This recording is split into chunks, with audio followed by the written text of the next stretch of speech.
Sa isang marangyang mansyon sa London, England, isang mabigat na pag-uusap ang nagaganap.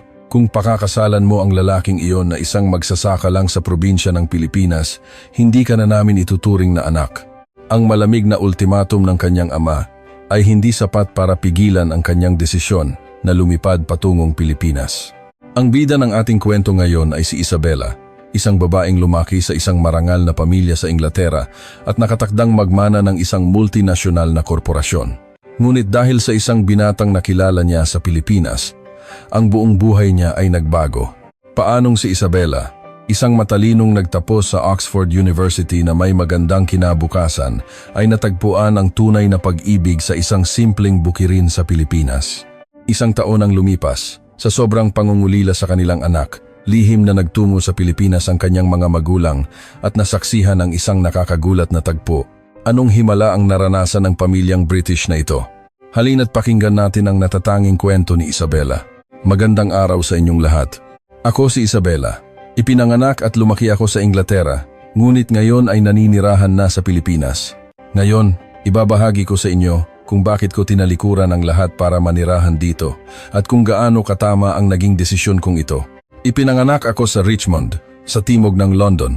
Ang aking ama ay nagpapatakbo ng isang kumpanyang nagsusupply ng mga organic na pagkain sa buong Europa, habang ang aking ina ay isang propesor ng panitikang Ingles sa University of London. Ang aming pamilya ay nakatira sa isang malaking Edwardian na mansyon na may malawak na hardin kung saan inaalagaan ng aking ina ang kanyang mga rosas. Ang aming aklatan ay puno ng mga estanteng abot kisame. At mula pagkabata, mahilig akong magbasa ng mga nobela ni Dickens, Austen at ng magkakapatid na Bronte. Sa edad na 11, ipinadala ako ng aking mga magulang sa Roydian School sa Brighton, isang magandang paaralan sa tabi ng dagat. Tuwing umaga, pagbukas ko ng bintana, natatanaw ko ang asul na tubig ng English Channel at ang mga naglalakihang puting talampas.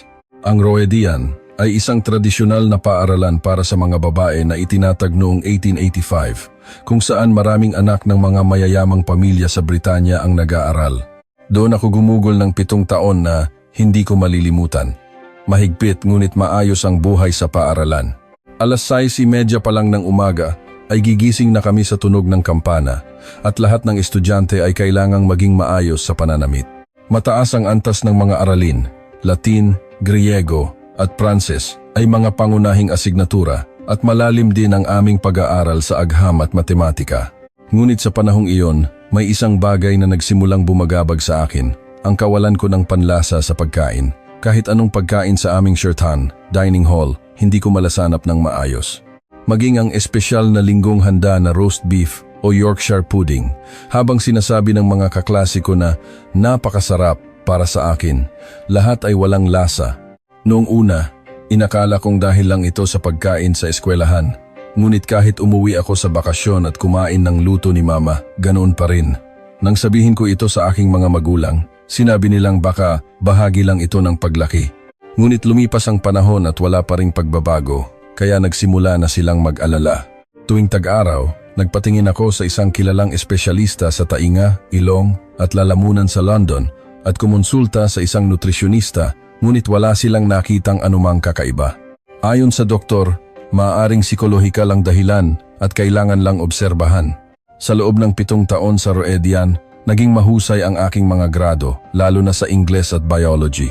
Noong ika-6 na taon ko, nahalal pa akong class representative. Ngunit palaging nasa isip ko ang problema sa pagkain. Sa mga birthday party ng mga kaibigan, habang lahat ay masayang kumakain ng masarap na cake, ako lang ang hindi tunay na nakadarama ng kasiyahan. Sa edad na 18, naghanda akong pumasok sa universidad at pinili ko ang Oxford. Sa totoo lang, gusto kong kumuha ng panitikang Ingles o kasaysayan dahil mahilig akong magbasa, lalo na ng mga ika-19 na siglong panitikang British. Ngunit iba ang gusto ng aking ama. Isabela, ikaw ang magmamana ng ating kumpanya. Kailangan mo ng kaalaman sa agham. Ang industriya ng pagkain ngayon ay nakasalalay sa teknolohiya at inobasyon. Sa huli, nag-apply ako sa kursong biochemistry. Mahirap ang entrance exam sa Oxford. Mayroon itong parehong nakasulat na pagsusulit at panayam. Maraming mahihirap na tanong ang mga propesor. Sa kabutihang palad, nakatanggap ako ng sulat ng pagtanggap. Tuwang-tuwa ang aking mga magulang. At ipinagmamalaki ko rin na makapasok sa isa sa mga pinakamahusay na unibersidad sa Britanya. Hindi naging madali ang unang taon ko sa Oxford. Ibang-iba ang hirap kumpara sa high school. Organic chemistry, inorganic chemistry, molecular biology, biochemistry, lahat ay mahihirap na asignatura. Madalas, maghapon at magdamag akong nasa laboratorio at sa hating gabi ay kailangan ko pang magsulat ng mga report. Noong mga unang buwan, nahirapan talaga ako at minsan ay napapaisip kung tama ba ang landas na ito para sa akin. Ngunit pagsapit ng ikalawang taon, nagsimula akong masiyahan, lalo na kapag sinusuri ang three-dimensional na istruktura ng mga protina at inuunawa ang mekanismo ng mga enzyme. Nakakamangha kung paano gumagana ang mga buhay na organismo sa isang napakadetalyadong sistema. Napansin din ng aking mga propesor ang aking sigasig at sa ikatlong taon, nakasali ako sa isang proyekto sa pananaliksik. Noong ikalawang taon ko sa universidad, nakilala ko si Sofia. Nag-aaral siya ng modern languages at kabaligtaran ko ang kanyang personalidad. Siya ay masayahin at laging handang sumubok ng mga bagong hamon. Noong una, akala ko hindi kami magkakasundo, pero agad kaming naging matalik na magkaibigan.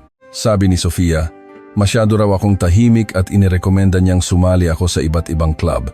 Dahil sa kanya, sumali ako sa drama club at nag-aral pa ng sayaw na Latin. Dati, mag-isa lang ako sa aklatan. Dahil kay Sofia, naging mas makulay ang buhay ko sa universidad. Ngunit ang problema ko sa pagkain ay hindi pa rin nawawala.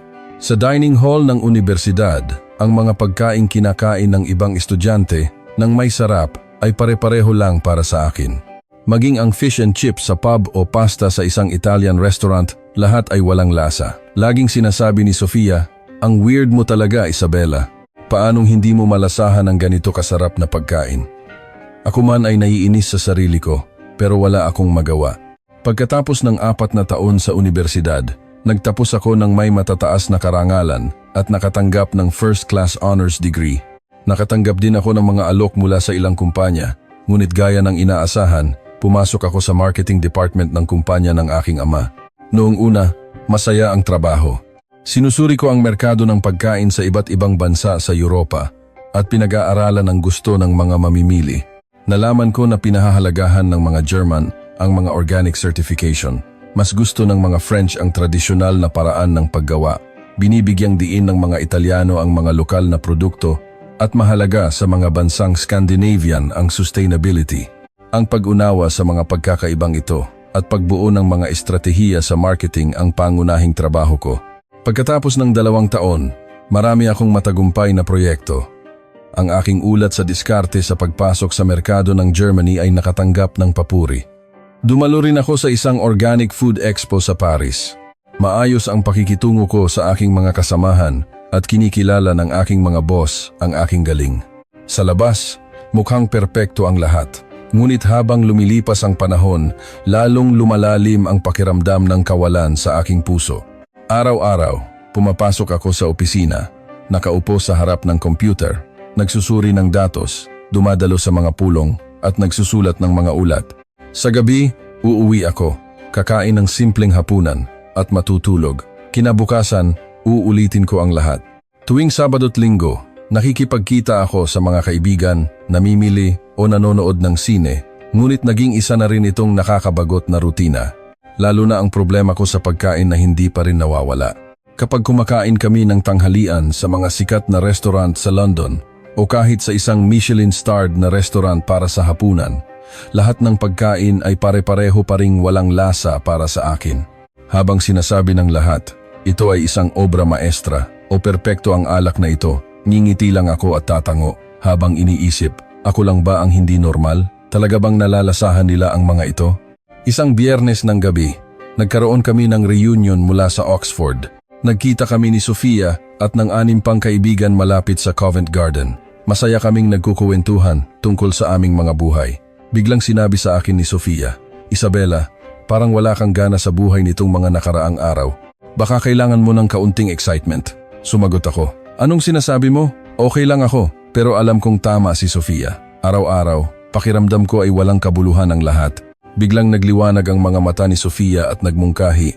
Mag-travel tayo, wag na sa Europa. Pumunta tayo sa isang talagang espesyal na lugar. Nahuhumaling ako sa mga Filipino teleserye ngayon. paano kung sa Pilipinas? Noong una, tila katawa-tawa ito. Napakalayo ng Pilipinas, ibang-iba ang kultura, at hindi ko alam ang wika. Paano kami maglalakbay doon? Ngunit si Sofia ay nagbukas na ng isang app para matuto ng Tagalog sa kanyang telepono at nagsimulang bigkasin ang magandang araw. Dumating ang araw ng aming paglalakbay sa Pilipinas. Sumakay kami ni Sofia sa isang direct flight ng Philippine Airlines mula sa Heathrow Airport papuntang Maynila. 12 oras ang biyahe, pero habang tinitingnan ko ang mga bagong tanawin mula sa bintana, puno ng pananabik ang aking puso. Ang pakiramdam ko, pagdating sa Ninoy Aquino International Airport, ay hindi ko malilimutan. Malinis at moderno ang airport na may halong tradisyonal na Pilipinong disenyo. Unang araw namin sa Maynila, nag-check-in kami sa isang hotel sa Makati. Pagkatapos ilagay ang aming mga bagahe, sabi ni Sofia, "Isabela, hindi ka ba nagugutom? Tara, kumain tayo ng tunay na pagkaing Pilipino." Sa totoo lang, wala akong inaasahan. Para sa akin, pare-pareho lang naman ang lasa ng lahat ng pagkain. Pero ayokong sirain ang kasiyahan ni Sofia na masusing nagsaliksik ng mga masasarap na kainan sa Maynila bago kami umalis. Tingnan mo, may sikat na karinderiya sa iskinita na ito. Madalas daw puntahan ng mga lokal. Mula sa hotel, naglakad kami ng 10 minuto at nakarating sa isang maliit na iskinita. Kumikislap ang mga ilaw na pula at magkakatabi ang ilang maliliit na tindahan. Nahanap ni Sofia ang hinahanap niyang lugar na tinatawag na kusina ni Tita Elena. Pagpasok namin, napakasimple ng lugar. Mayroon lamang 8 mesa sa maliit na espasyo. Puno ang pader ng mga litrato ng mga kilalang taong bumisita. Magiliw kaming binati ng may-ari at pinaupo. Ang menu ay nasa Tagalog, buti na lang may simpleng English translation. Umorder si Sofia ng adobo, sinigang at pinakbet. Maya-maya, inilapag ng may-ari ang mga pagkain. Ang adobo ay kumikinang sa sarsa, ang sinigang ay umuusok sa asim, at ang pinakbet ay puno ng sari-saring gulay na may bagoong. Unang tumikim si Sofia at nanlaki ang kanyang mga mata. "Diyos ko, Isabela, napakasarap nito." Maingat kong sinubo ang isang piraso ng baboy mula sa adobo. Sa sandaling iyon, ang lasang kumalat sa aking bibig ay talagang yumanig sa akin. Ibang-iba sa lahat ng pagkaing natikman ko. May alat na may kasamang tamis, ang komplikadong lasa ng toyo, suka at bawang, at ang kakaibang aroma ng paminta at dahon ng laurel ay sumasayaw sa aking dila. Huminto ako at ninamnam ang lasa. Matagal na panahon ko nang hindi naramdaman ang ganitong pakiramdam. O baka ito ang unang pagkakataon sa buong buhay ko. Tiningnan ako ni Sofia at sinabi, "Isabela, alam mo ba na ngayon ko lang nakita ang ganyang ekspresyon sa mukha mo?" Napuno ako ng isang damdaming hindi may paliwanag. Sa sandaling iyon, isang binatang lalaki ang lumabas mula sa kusina. Matangkad siya, nakasuot ng apron at mukhang malinis. Nakita ko siyang nakikipag-usap sa may-ari, mukhang pamilya sila. Nang dumaan ang binata sa aming mesa, natural siyang bumati at magaling din siyang mag-Ingles. Nang purihin ni Sofia ang pagkain, mapagkumbaba niyang sinabi na ito ay recipe ng kanyang tiyahin sa loob ng 30 taon. Nananatili pa rin ako sa pagkamangha sa lasa. Isang napakalinaw na karanasan na hindi ko kailanman naramdaman sa Inglaterra. Nakaramdam ako ng init at sinseridad mula sa binata. Nang sabihin naming galing kami sa Inglaterra, nagpakita siya ng interes at nakangiting sinabi, "Ibang-iba nga po sa pagkain sa England." Tinanong siya ni Sofia kung doon siya nagtatrabaho. Sinabi niya na nagtatanim siya ng mga gulay sa probinsya at nagdadala ng ani sa kanyang tiyahin. Kapag nakikita niyang abala ito, tumutulong na lang siya. Nang marinig ko ito, lalo akong humanga.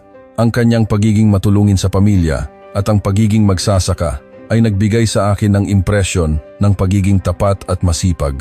Para sa isang taong lumaki sa lungsod, ito ay bago at kaakit-akit. Pagkatapos kumain, hindi ko pa rin makalimutan ang lasa. Pabalik sa hotel, napansin ni Sofia ang pagbabago sa akin at sinabing ibang-iba ang aking ekspresyon habang kumakain ng adobo.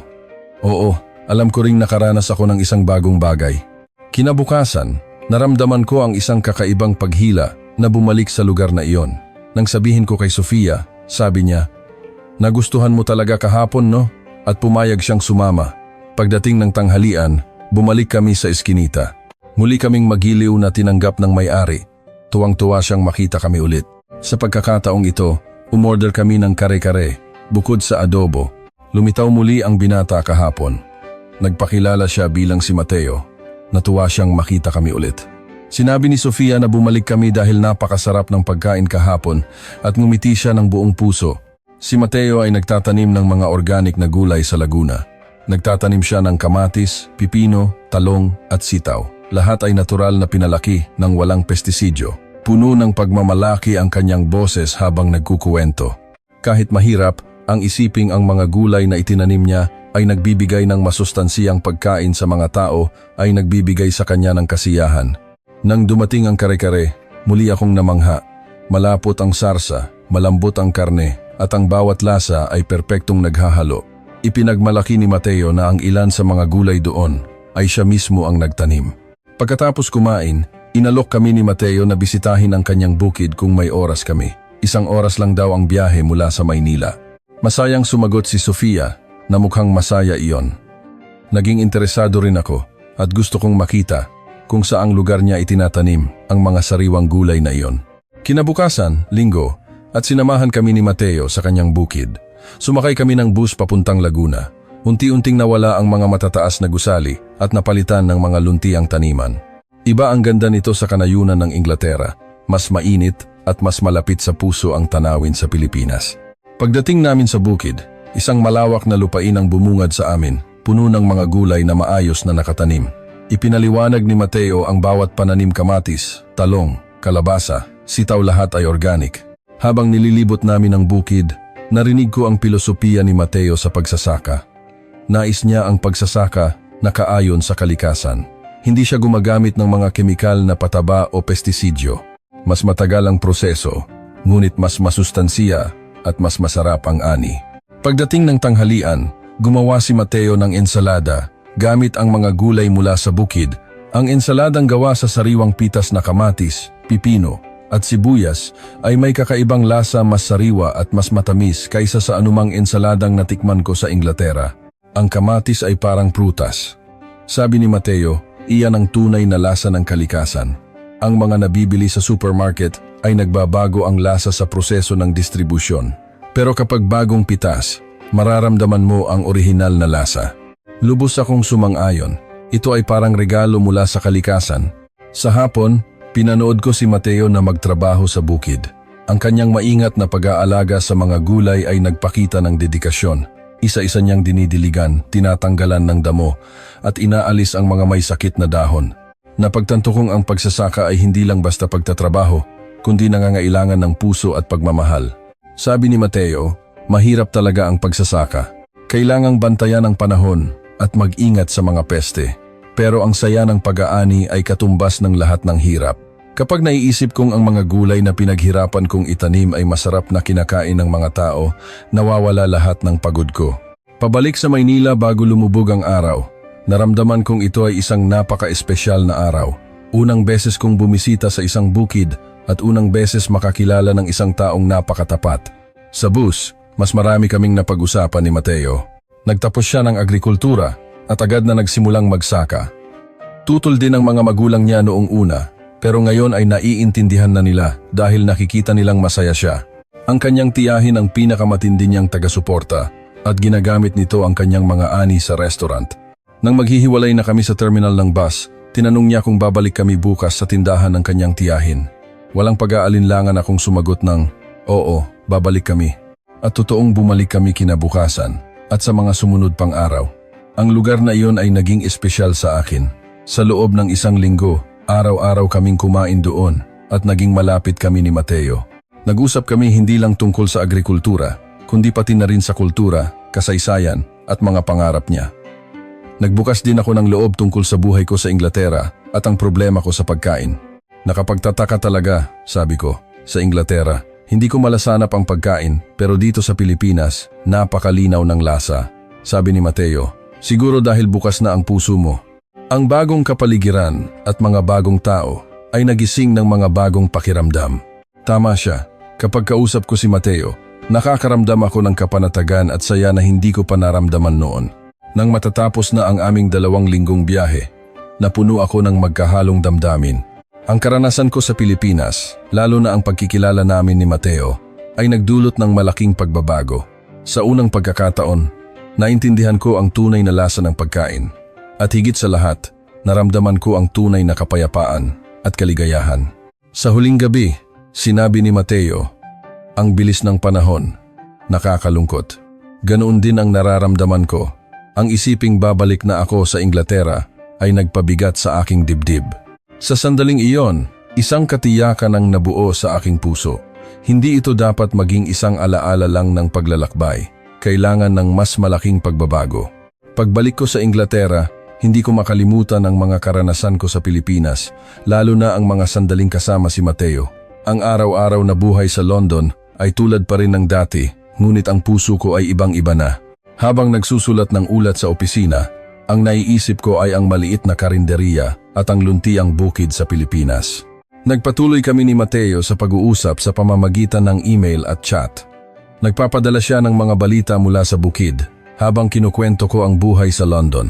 Kahit mahirap mag-usap dahil sa pagkakaiba ng oras, sa tuwing nakakatanggap ako ng mensahe mula sa kanya, gumagaan ang aking pakiramdam, lalo na kapag nakikita ko ang mga litrato ng bukid. Pagkatapos ng 3 buwan, nagpasya akong bumalik sa Pilipinas. Sa pagkakataong ito, mag-isa lang ako sa loob ng 1 linggo para makasama si Mateo. Sinabi ko sa aking mga magulang na mas naging interesado ako sa kultura ng Pilipinas, ngunit ang totoong dahilan ay para makita siyang muli. Ang pangalawang pagbisita ko ay ibang-iba. Hindi na ako isang turista, kundi isang taong dumating para sa isang tao. Sinalubong ako ni Mateo sa NAIA na may malaking ngiti. Sa loob ng 1 linggo, marami kaming ginawa. Tinulungan ko siya sa bukid at sabay naming pinasyalan ng iba't ibang lugar sa Maynila Intramuros, Fort Santiago, at nagpunta rin kami sa Tagaytay. Ngunit ang pinakamasayang sandali ay kapag magkasama kaming naglalakad at nagkukuwentuhan. Sinikap ni Mateo na ipatikim sa akin ang mas maraming tradisyonal na pagkaing Pilipino. Kumain kami ng lechon, crispy pata at halo-halo. Nakapagtataka, lahat ay masarap. Isang mayamang mundo ng lasa ang bumukas sa akin. Tinuruan din niya ako tungkol sa kasaysayan at kultura ng Pilipinas. Ang mga nabasa ko sa libro ay naging mas buhay dahil sa kanyang mga kwento. Sa huling gabi ng linggong iyon, dinala ako ni Mateo sa isang espesyal na lugar sa tabi ng lawa ng Taal. Sakto sa paglubog ng araw at napakaganda ng tanawin. Sa sandaling iyon, maingat na nagsalita si Mateo at sinabing mayroon siyang espesyal na nararamdaman para sa akin. Ganoon din ang nararamdaman ko. Sa mga nakaraang buwan, walang araw na hindi ko siya naisip. Mas masaya ako sa simpleng buhay kasama siya kaysa sa matagumpay na buhay sa Inglaterra. Nang gabing iyon, kinumpirma namin ang aming nararamdaman at nagpa siyang maging seryoso. Maraming problemang kakaharapin. Nakatira ako sa Inglaterra habang siya ay may bukid sa Pilipinas. Malayo kami, magkaiba ang kultura at wika. Ngunit sa harap ng pag-ibig, hindi mahalaga ang mga hadlang na iyon. Sa sumunod na taon, nagkaroon kami ng long-distance relationship. Araw-araw kaming nag-uusap. Minsan, ako ang pumupunta sa Pilipinas. Minsan, siya ang pumupunta sa Inglaterra. Nang dumalaw si Mateo sa London, kahit nahirapan siyang masanay sa abalang buhay, nag-iwan siya ng magandang impresyon sa aking mga magulang, lalo na kay mama na nagustuhan ang kanyang pagiging magalang at seryoso. At isang araw, nag-propose si Mateo sa akin. Sa kanyang bukid, sa gitna ng taniman ng kamatis, lumuhod siya at sinabing, "Pakasalan mo ako." Walang singsing o magarbong dekorasyon, pero napakaromantiko. Walang pag-aalinlangan akong sumagot ng oo. Ngunit doon nagsimula ang tunay na pagsubok. Kailangan kong sabihin sa aking mga magulang. Tinawag ko sila sa sala at maingat na sinabing gusto kong pakasalan ang lalaking nakilala ko sa Pilipinas. Noong una, akala nila ay nagbibiro ako. Ngunit nang malaman nilang seryoso ako, biglang lumamig ang paligid. Hindi nagalit ang aking ama, ngunit kitang-kita ko ang pagkadismaya sa kanyang mukha. "Isabella, nasa iyo na ang lahat. Ang kumpanya, ang kinabukasan mo. Iiwan mo ba ang lahat ng iyan para sa Pilipinas?" Ganoon din ang aking ina. Hindi naman siguro masamang tao ang lalaking iyon, pero Isabella, lumaki ka sa ibang mundo. Kakayanin mo bang mamuhay bilang asawa ng magsasaka sa Pilipinas? Naiintindihan ko ang kanilang pag-aalala, ngunit buo na ang aking desisyon. Ilang araw na mabigat ang pakiramdam sa bahay. Hindi ako kinakausap ni Papa, at si Mama ay palaging sinusubukang kumbinsihin ako. Napakalayo ng Pilipinas at ibang-iba ang kultura. Sa tingin mo ba makaka-adjust ka? 1 linggo ang lumipas. Tinawag ako ni Papa sa kanyang opisina para sa isang seryosong pag-uusap. "Isabella, Gusto ng papa na maging masaya ka, pero hindi ako sigurado kung tama ang desisyong ito. Puno ng pag-aalala at pagmamahal ang kanyang boses. Ipinagtapat ko sa kanya na bagamat mukhang matagumpay ang buhay ko, malungkot ako sa loob. Ngunit kapag kasama ko si Mateo, nararamdaman ko ang tunay na kaligayahan. Matagal na nag-isip ang aking ama at nagbigay ng isang kondisyon. Papuntahin ko si Mateo sa Inglaterra para manirahan kasama namin sa loob ng 1 buwan. Gusto niyang makasiguro kung karapat-dapat ba siya para sa akin. Pumayag ako. Ang 1 buwan na iyon ay napakahalaga. Nakitira si Mateo sa amin at mas nakilala siya ng aking mga magulang. Naging interesado si Papa sa kanyang pilosopiya sa pagsasaka at humanga si Mama sa kanyang galing magluto. Ang mga pagkaing Pilipino na niluto ni Mateo ay sinabi ng aking mga magulang na napakasarap. Ngunit matindi pa rin ang kanilang pagtutol, lalo na si Papa dahil sa kumpanya. Kung wala si Isabela, sino ang magmamana ng negosyo? Hindi natin maaaring talikuran ang isang negosyong 3 henerasyon na. Nag-aalala rin si Mama na hindi niya ako madalas makikita. 1 buwan ang lumipas at bumalik na si Mateo sa Pilipinas. Nagkaroon kami ng pagpupulong, nakaupo kaming 3 sa sala. Isabela, sabi ni Papa, mabuting tao ang binatang iyon. Seryoso at tapat siya. Ngunit ang sumunod niyang sinabi ay yumanig sa akin. Pero hindi ko papayagan ang kasal na ito. Kung talagang pupunta ka sa Pilipinas, hindi na kita ituturing na anak. Puputulin natin ang lahat ng ugnayan. Umiiyak ding sumang-ayon ang aking ina. Isabela, kung pipiliin mo iyan, huwag ka nang kakatok sa pintuan ng bahay na ito at huwag mo na kaming tatawagan. Ito ay isang malamig na ultimatum. Sa sandaling iyon, nasa sangang-daan ako. Sa isang banda, ang aking mga magulang at isang matatag na buhay. Sa kabilang banda, ang tunay na pag-ibig at isang makabuluhang buhay. Masakit, pero nakapagpasya na ako. Papa, Mama, pakakasalan ko si Mateo. Nanginginig ang boses ko ngunit puno ng katiyakan. Hanggang ngayon, nabuhay ako para sa inyo, pero hindi ko naramdaman ang tunay na kaligayahan. Ngunit kapag kasama ko si Mateo, nararamdaman kong buhay ako. Naging bato ang mukha ng aking ama. Humagulgol ang aking ina. Itatakwil mo talaga kami? Ang malamig na boses ni Papa ay tumusok sa aking puso. Sige, mula ngayon, hindi ka na namin anak. Huwag ka nang tatawag. Sumingit si Mama Isabela. Kahit magsisi ka sa Pilipinas, huwag ka nang babalik. Ituturing ka naming estranghero. Isang malupit na pahayag, pero tumango na lang ako. Nang gabing iyon, hindi ako makatulog. Ang lungkot ng pagkawala ng aking mga magulang at ang takot sa bagong buhay ay naghalo.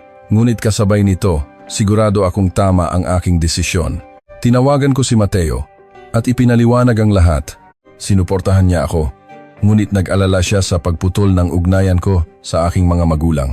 Sa mga sumunod na araw, nagyeyelo ang pakiramdam sa bahay. Iniiwasan ako ni Papa. Hindi komportable si Mama na kasama ako sa iisang silid. Nagmadali akong maghanda para sa pag-alis. Nag-resign ako sa kumpanya at inayos ang aking apartment. Sa huling linggo, mag-isa kong ginawa ang lahat dahil ang aking mga magulang ay hindi man lang ako kinakausap. Habang nag-iimpake, nakita ko ang mga litrato ko noong bata pa ako at napaiyak ako. Hindi ko akalain na ganito kalamig ang aming paghihiwalay. Sa araw ng aking pag-alis, sinubukan kong magpaalam, ngunit sabi ni Papa, wala akong sasabihin sa isang taong aalis na, at isinara ang pinto ng kanyang opisina. Tumalikod si Mama at pumasok sa kusina. Isang malamig na paalam. Nang dumating ang taxi, huli kong tiningnan ang aming bahay.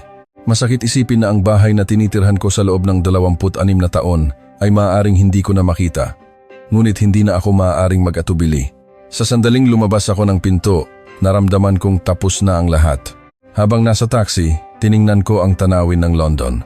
Ang lugar kung saan ako ipinanganak at lumaki. Kasama ang aking mga magulang na nagmamahal sa akin, ay iiwan ko na magpakailanman. Ngunit kasabay nito, may pananabik sa isang bagong simula. Ang isiping naghihintay si Mateo sa Pilipinas ay nagpainit sa aking puso. Sa paglipad ng eroplano, naramdaman kong ito na ang simula ng bagong buhay. Kahit na tinalikuran ko ang aking mga magulang, sigurado akong hindi ako magsisisi. Dahil pagkatapos ng 12 oras, makakarating ako sa lugar kung nasaan ang taong tunay na nagmamahal sa akin. Pagdating ko sa Naiya, sinalubong ako ni Mateo ng isang maningning na ngiti. Sa kanyang mainit na yakap, lahat ng sakit na naramdaman ko sa mga nakaraang linggo ay natunaw. Kabaligtaran ng malamig na paalam sa Inglaterra isang mainit na pagtanggap ang sumalubong sa akin. Doon ko naramdaman na nagsimula na ang aking bagong buhay. Sa sasakyan papunta sa bahay ni Mateo, tiningnan ko ang tanawin sa labas. Ang kanayunan ng Pilipinas, na may malawak na palayan at mga maliliit na nayon, ay naiiba sa Inglaterra. Pagdating namin sa bahay ni Mateo, naghihintay ang kanyang mga magulang sa labas. Hinawakan ng kanyang ina ang aking kamay at sinabi ang isang taos-pusong pagbati. Sa mainit na salitang iyon, hindi ko namalayang tumutulo na ang aking mga luha. Ang sugat na dulot ng pag-abandona ng aking mga magulang ay nagsimulang maghilom. Sinabi rin ng kanyang ama na napakaswerte ni Mateo at ituturing nila akong parang tunay na anak. Sa unang gabi, kumain kami ng mga pagkaing Pilipino na inihanda ng aking biyenan. Nagkuwento ako tungkol sa aking buhay sa Inglaterra at ang paghihiwalay namin ng aking mga magulang. Matapos marinig ang aking kwento, sinabi nilang mahihirap sa simula, ngunit tutulungan nila ako sa lahat ng paraan. Ang paghahanda sa kasal ay mas simple kaysa sa inaasahan. Inasikaso lahat ng pamilya ni Mateo. Habang pumipili ako ng damit pangkasal, inalagaan ako ng aking biyena na parang tunay na anak.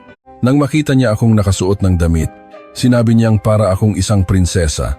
Ang kasal ay ginanap sa isang maliit na simbahan sa kanilang bayan na dinaluhan lamang ng pamilya at malalapit na kaibigan. Dumating din si Sofia mula sa Inglaterra. Hindi ito isang magarbo at malaking kasal, ngunit mas makabuluhan at mas mainit dahil sa mga taos-pusong pagbati. Ang mga taga-nayon, bagamat nagtataka sa akin, ay malugod akong tinanggap. Sabi nila, si Mateo ay nag-uwi ng magandang dayuhang nobya. Ang mga kapitbahay ay nagdala ng mga pagkain at regalo na nagparamdam sa akin ng init ng komunidad sa probinsya. Ang buhay may asawa ay isang serye ng mga bagong karanasan. Gigising ako ng maaga para tulungan si Mateo sa bukid. Noong una, hindi ako sanay humawak ng lupa o gumamit ng mga kagamitan sa pagsasaka. Ngunit unti-unti akong tinuruan ni Mateo. Sabi niya, hindi minamadali ang pagsasaka. Dahil sa kanyang pasensya at pagmamahal, nagsimula akong masiyahan sa trabaho sa bukid, lalo na ang kagalakan sa pag-aani ng mga gulay na ako mismo ang nagtanim. Nakapagtataka na ang dating ako na nakaupo sa harap ng computer sa London, ay ngayon ay humahawak na ng lupa at nag-aalaga ng buhay. Nagsimula rin akong mag-aral ng Tagalog. Tuwing gabi, tinuturuan ako ng aking biyenan. Sabi niya, mas masipag pa raw akong mag-aral kaysa sa mga Pilipino. Pagkaraan ng ilang buwan, nakakaintindi na ako ng mga simpleng pag-uusap. Nagsimula rin akong magluto. Mula sa paggawa ng atsara hanggang sa pagluto ng adobo, isa-isa kong natutunan ang mga sikreto ng aking biyenan. Bawat panahon ay may iba't ibang itinatanim. Tagsibol para sa repolyo at spinach. Tag-araw para sa kamatis at pipino, taglagas para sa mga labanos. Ang pag-aaral tungkol sa siklo ng kalikasan ay napaka-espesyal. Ang aking mga biyenan ay inalagaan ako na parang tunay na anak. Kapag nagkakasakit ako, dinadala nila ako sa ospital. Kapag hindi ko naiintindihan ang kultura, ipinapaliwanag nila. Minsan, sinusubukan ng aking biyenan na magluto ng pagkaing kanluranin dahil baka namimiss ko ang pagkain sa Inglaterra. Ngunit ang nakapagtataka, hindi ko hinahanap-hanap ang pagkain doon. Mas lalo akong nahumaling sa malalim na lasa ng pagkaing Pilipino. Pagkaraan ng ilang buwan, lubos na akong nakasanay sa buhay sa Pilipinas. Ang araw-araw na gawain paggising ng maaga, pagtatrabaho sa bukid, pagtulong sa gawaing bahay, at paggugol ng oras kasama ang pamilya sa gabi ay naging natural na sa akin. Ibang-iba sa abalang buhay sa London, ngunit mas payapa at mas masaya. Masaya rin ang pagsasama namin ni Mateo. Bagamat may mga hindi pagkakaunawaan minsan dahil sa magkaibang kultura, nalalampasan namin ito dahil sa pagmamahal. At ganoon lumipas ang isang taon. Sa panahong ito nagkaroon ako ng malaking pagbabago. Natagpuan ko ang tunay na kaligayahan na hindi ko naramdaman sa Inglaterra at higit sa lahat, nagdadalang tao ako. Ang saya noong malaman namin ang balita ay hindi maipaliwanag. Tuwang-tuwa rin si Mateo at ang kanyang mga magulang. Ngunit nalulungkot ako minsan dahil wala akong mga magulang na mapagsabihan ng magandang balita. Isang hapon, isang hindi inaasahang pangyayari ang naganap. Habang nagtatrabaho kami ni Mateo sa bukid, nagmamadaling tumakbo ang aking biyenan. Halatang natataranta. Sabi niya, may isang mag-asawang dayuhan sa labas na hinahanap si Isabela. Sa sandaling iyon, parang huminto ang tibok ng aking puso. Umasa akong sila iyon, kaya tumakbo ako pa uwi. At totoo nga, naroon ang aking ama at ina. nakatayo sa labas ng aming gate. Isang taon ko silang hindi nakita at mukhang pumayat sila, lalo na si Mama na umiiyak na nang makita ako. Masyado akong nagulat at hindi ako makapagsalita. Unang nagsalita ang aking ama, nanginginig ang boses. Anak, hindi na namin natiis. Sa loob ng isang taon, kahit pinutol nila ang ugnayan, araw-araw daw nila akong iniisip. Sabi ni Mama, hindi na raw sila mapakali sa pag-iisip kung kumusta ako, kung malusog ba ako, kung masaya ba ako. Ngunit may iba pa akong nabasa sa kanilang mga mukha. Pag-aalala, pangungulila, at pagkamangha. Dahil ang hitsura ko ay ibang-iba na. Ang dating maputla at pagod na ako sa Inglaterra ay ngayon ay malusog at nagliliwanag. At higit sa lahat, dahil sa pagbubuntis, halata na ang aking tiyan. Napatingin si Mama sa aking tiyan at napanganga.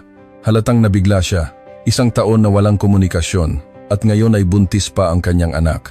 Ang aking ama ay ganoon din. Tila nataranta sa aking nagbagong hitsura at sa katotohanang magiging lolo na siya. Lumapit si Mateo at magalang na bumati. Mas mukha siyang matatag ngayon kumpara noong isang taon sa Inglaterra. Yumuko siya sa aking mga magulang at sinabing, "Patawarin po ninyo kami kung nag-alala kayo sa inyong anak." Ang tapat na kilos na iyon ay unti-unting nagpalambot sa puso ng aking mga magulang. Lumabas din ang aking mga biyenan para salubungin ang mga bisita. Kahit hindi sila magkaintindihan sa wika, ramdam ang kanilang sinseridad. Nang nakaupo na kami sa sala, nagsimula kaming mag-usap sa unang pagkakataon sa loob ng isang taon. Noong una, awkward, pero unti-unti, nagbukas kami ng loob. Ikinuwento ko ang buhay ko sa Pilipinas, ang pag-aaral sa pagsasaka, pag-aaral ng Tagalog, at ang pag-aalaga sa akin ng aking mga biyenan. Habang nagsasalita ako, kitang-kita ng aking mga magulang ang pagkagulat. Ang dating walang buhay kong mga mata ay napalitan ng sigla, lalo na kapag kinukwento ko ang tungkol sa pagkaing Pilipino. Maingat na nagtanong si Mama, "Kailan ka manganganak? Malusog ba? Nagpapacheck up ka ba?" Ang lahat ng pangungulila at pag-aalala ay biglang bumuhos. Sinabi kong 7 buwan na akong buntis at malusog ang sanggol. Sa sandaling iyon, tumulo ang luha sa mga mata ni Mama, isang halo ng saya sa unang apo at panghihinayang na hindi niya ako nasamahan. Naghanda ang aking biyenan ng mga pagkaing Pilipino. Kahit bago sa kanilang panlasa, magalang na kumain ang aking mga magulang. Lalo silang namangha nang matikman ang sinigang na ako mismo ang nagluto. "Marunong na si Isabela magluto ng ganito?" bulalas ni Mama. Ikinuwento ko ang mga sikretong natutunan ko sa aking biyenan. Pagkatapos kumain, inaya sila ni Mateo na libutin ang bukid. Doon, ipinaliwanag ni Mateo ang kanyang pilosopiya sa pagsasaka. Bilang isang negosyante sa pagkain, maraming profesional na tanong si Papa na masigasig namang sinagot ni Mateo. Sa prosesong iyon, unti-unting lumambot ang ekspresyon ng aking ama. Nang gabi, narinig ng aking mga magulang kung gaano ako kamahal at inaalagaan ni Mateo at ng kanyang pamilya. Lalo silang namangha nang makita akong nakikipag-usap sa aking biyenan sa Tagalog at higit sa lahat, nakita nilang tunay akong masaya. Nang gabi na iyon, pinatuloy sila ng aking mga biyenan sa aming bahay. Kinabukasan, maagang gumising si Mama para tulungan ang aking biyenan sa paghahanda ng almusal. Kahit hindi sila magkaintindihan, nagkakaintindihan sila sa pamamagitan ng kilos. Sa almusal, maingat na nagsalita ang aking ama. Sinabi niyang pinagsisisihan niya ang kanyang mga sinabi, 1 taon na ang nakalipas. Ang kaligayahan daw ng anak ang pinakamahalaga, ngunit nasaktan niya ako dahil sa sarili niyang kagustuhan. Humingi siya ng tawad at sinabing iginagalang na niya ang aking desisyon.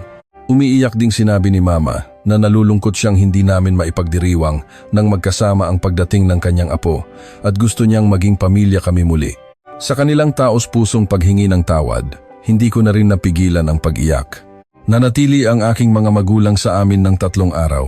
Sa panahong iyon, pinunan namin ang isang taong nawala. Tinuruan nila ako kung paano mag-alaga ng sanggol at namili kami ng mga gamit para sa bata. Sa huling araw sa airport, hinaplos ni Mama ang aking tiyan at sinabing, "Maging malusog ka at ipakita mo agad ang sarili mo kay Lola." Sabi pa niya, "Mukha kang tunay na masaya, Isabela, at masaya ako para sa iyo." Mahigpit ding hinawakan ni Papa ang kamay ni Mateo at sinabing, "Ipinagkakatiwala ko sa iyo ang aking anak. Salamat sa pagiging mabuting asawa."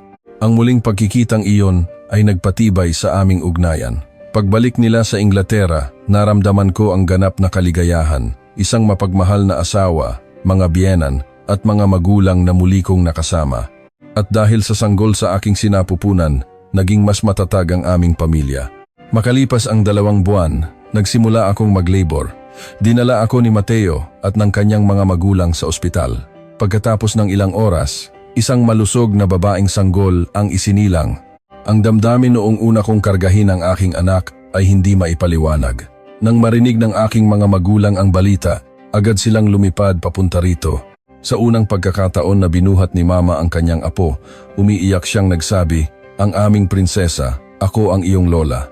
Maingat ding binuhat ni Papa ang sanggol at sinabing, "Kamukha ni Isabela, napakaganda." Nanatili sila ng 1 buwan para tumulong sa pag-aalaga. Nakakatuwang panoorin si Mama at ang aking biyenan na magkasamang nag-aalaga kay Sofia ang ipinangalan namin sa aking anak. Ngayon, 3 taong gulang na ang aming anak na si Sofia. Lumalaki siyang malusog sa pagmamahal ng kanyang mga lolo't lola mula sa Inglaterra at Pilipinas at nararanasan ang parehong kultura. Sa pagbabalik tanaw, ito ay isang napakatapang na desisyon, ang pag-iwan sa lahat para sundin ang pag-ibig sa Pilipinas at ang kaligayahang dulot nito. Kung kayo man ay makatagpo ng tunay na pag-ibig, sana ay huwag kayong matakot at magkaroon ng lakas ng loob. Kung ang aking kwento ay nagbigay sa inyo ng kaunting inspirasyon at pag-asa, mangyaring mag-subscribe at i-like ang channel na ito. Magbabalik ako na may mas maraming nakakaantig na kwento. Salamat.